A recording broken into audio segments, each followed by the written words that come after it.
Hey everybody, Brooks from Drag Times here. Welcome back to the channel. This video is going to go over what happened in the recent weeks regarding my McLaren Elva video that was posted up for a very brief time, got quite a bit amount of views, and then immediately taken down by myself. To get started, first off, I want to say thank you to my subscribers, the internet community, the car community at large, Aaron and Robert for doing the coverage while I was pretty much being silent on the issue. The amount of support that I got was pretty unimaginable on my part, and I really can't say thank you enough to everyone to coming to, basically my defense about what happened. And I just gotta say I really appreciate that. So let's get started about what happened. So a few weeks ago I was at the virtual Artura unveiling with McLaren Palm Beach at the Haggerty garage, where we basically watched a video on the Artura about its unveiling, all the specs. It was a really cool event, really awesome. And then they but they had a McLaren Elva there, which they pulled the cover off and let everyone kind of walk around and check out the car. And I was amazed. I mean, I hadn't seen that car in person yet. I had seen it out and around on the internet quite a few times, but to see that car in person was just awesome. I expressed my interest. There was a McLaren VP there of marketing that we talked a little bit about possibly doing something with the car in the next couple of weeks. Fast forward a couple of weeks later, I was contacted by McLaren Palm Beach to come out and experience the Elva. We were at Palm Beach International Raceway on a racetrack. And basically I had the car for a little bit of time where I did my kind of standard review. I jumped in the car, had a lot of fun. I did throw the drag in the car, get some performance numbers. Overall, it was just an amazing night with the car. I was thoroughly impressed. And produced the video and put that out online. And then quickly, I think within the same day of that video going live, it had got about 50 or 60,000 views. I was contacted by McLaren Palm Beach saying the McLaren corporate was not happy with the video at all, and basically they asked me to remove the performance numbers from the video. Now if you saw the video, the performance numbers were just a tiny clip. I really didn't talk about it. The car performed extremely well. It was about basically 10 seconds of the video, and I said fine, that's no problem. I chopped out that 10 seconds, and you can do that on YouTube. Chalk out the 10 seconds and save it and keep the same video live. So that video continued to stay live without that. I don't even think anyone really noticed that that section was cut out. But then again, McLaren reached out to Palm Beach and said, we are still not happy with the video. Please have him take it down, or there will be sanctions put against McLaren Palm Beach. So I'm pretty good friends with the guys at McLaren Palm Beach, and I was fine with that. I was like, yeah, I don't want anyone to get in trouble here. I immediately took down the video, and that was that. I mean, it was fine. It was not a big deal. I don't want to get anyone in trouble. I wasn't advised at all of what I could and could not do with the car at the time. And apparently, those performance numbers were a problem. Even though I took it out, they still wanted the video down. Fine, video was down. So of course, when you take down a video, people come back or they share it with their friends and they want to say, hey, check this out. It was a really cool video. And then the video's gone. And I really didn't have a statement, to say anything at the time. I addressed a couple of comments that came in on some of my other videos, and I basically said, yeah, I said McLaren pitched to fit, and I took the video down, and that was it. So the next day, another video review comes up with the McLaren Elva out in California, and I was like, wow, I mean, why is it okay for this person to do a review and drive the car and not me? So at that point, I was kind of triggered a little bit. I reached out to the same VP of marketing that I met a couple weeks before, who was open about me doing something to McLaren. So I left a message. He called me back while I was at TX2K. It was a very busy time for me. And during that conversation, I was basically told that I wasn't allowed to do reviews on the Ultimate Series cars. And I asked why not. I said other people were doing that, and I referenced this person who was doing the video. And the response was basically took me by surprise. I gotta admit, I was kind of like, what?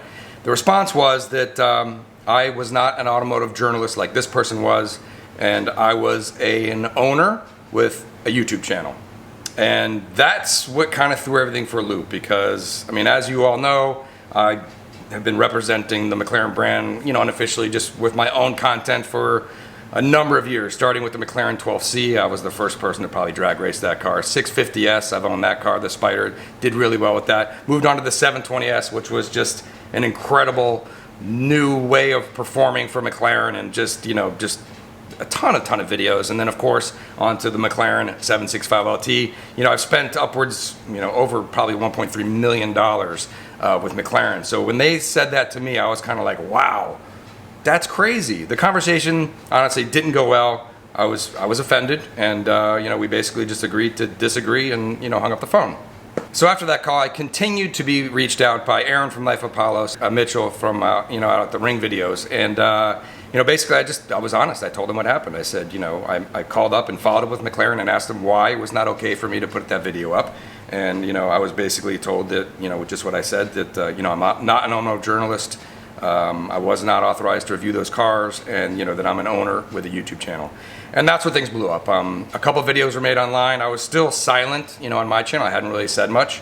And then, it was a huge kind of social media backlash on McLaren. And I didn't make a video because I wasn't going to let one person's opinion of what I do affect my life. I wasn't gonna throw all the cars up for sale, say screw McLaren, because at that point I didn't feel like that was representative of the entire McLaren brand. One person's opinion, I get haters all day long who hate on me, and it doesn't affect what I do on a daily basis with my cars. So quite a few days went by, and McLaren was responding to some of my subscribers who were writing them and complaining, but not directly to me. And eventually, yes, I did get a call or an email from McLaren asking to talk. I talked with another VP of communications and PR for quite a while, and he basically said that's not McLaren's view on what I do.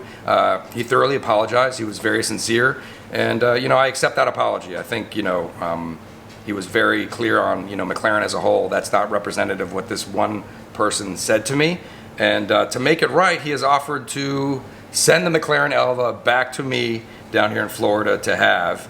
Not sure exactly for how long or how it's going to work out, but to do another review. He's going to put me in touch with an engineer of the Elva to get some more information on it. Now, I was also told that I can put the original video back up as is, or combine that with getting the McLaren Elva back, down here for some more kind of on the street reviews and so forth. So I think that's the plan.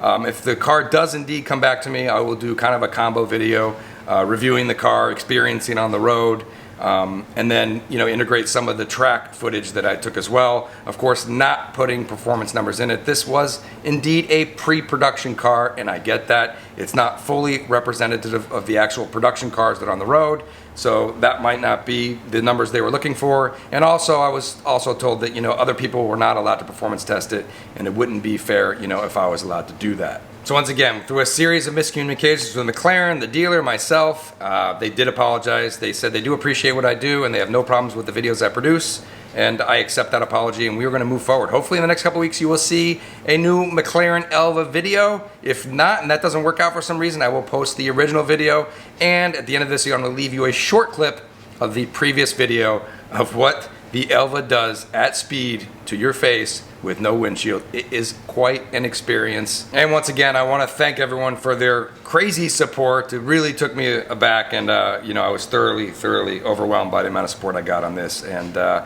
listen, we're gonna move on. McLaren apologized. We're gonna move forward and do some more great stuff with McLarens and a bunch of other cars. Garage updates: the Ferrari F8 has been sold. It is gone, as you can see. I guess got the 720 here, the 765, the Huracan, the 4GT.